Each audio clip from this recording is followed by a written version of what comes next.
এই সময়ে এসেও মানুষকে না খেয়ে মরতে হয়, তাও একজন বাংলাদেশির। চাকরির সন্ধানে সৌদি আরব পাড়ি দিয়েছিলেন গাইবান্ধার গোবিন্দগঞ্জের সাফিরুল ইসলাম। বৈধ কাগজপত্র না থাকায় কাজও মেলেনি তার। বাধ্য হয়ে 15 মাস রাস্তায়, মসজিদে আর ফ্লাইওভারের নিচে কাটান না খেয়ে। শেষ পর্যন্ত সেই জীবন থেমে যায় এক হাসপাতালের গেটে। সাফিরুল গোবিন্দগঞ্জ উপজেলার কামারদহ ইউনিয়নের রসুলপুর বালুপাড়া গ্রামের দিনমজুর জলিল শেখের ছোট ছেলে।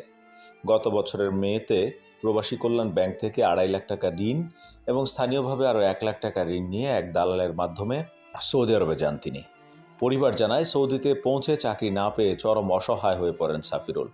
খাওয়ার জন্য কখনো মসজিদে মসজিদে যেতেন, কখনো রাস্তায় রাত কাটাতেন। অসুস্থ হলেও চিকিৎসা পাননি। গত 28 জুলাই সৌদি আরবের এক হাসপাতালের গেটেই মারা যান তিনি। স্থানীয়রা জানান, একই গ্রামের প্রবাস ফেরত দালাল মিস্টারের মাধ্যমে সাফিরুল রনি নামে 2 যুবক সৌদি আরবে গিয়েছিলেন। সঠিক কাগজপত্র না থাকায় দুজনই চাকরি পাননি। সাফিরুল মারা গেলেও রনি এখনও মানবেতর জীবন কাটাচ্ছেন। এ ঘটনায় দালাল মিস্টার গা ঢাকা দিয়েছে এবং কোনো সহায়তাও দিচ্ছে না বলে অভিযোগ পরিবারের।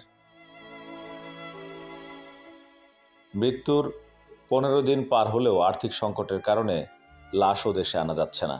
সাফিরুলের প্রতিবেশী মনির মিয়া জানান, দালাল মিস্টারের প্রলোভনে পড়ে সাফিরুলের মর্মান্তিক অকাল মৃত্যু হয়েছে। তার মতো অনেক যুবক এই মিস্টারের প্রলোভনে পড়ে নিঃস্ব হয়েছেন। দালাল মিস্টারের দৃষ্টান্তমূলক শাস্তিও দাবি করেন তারা।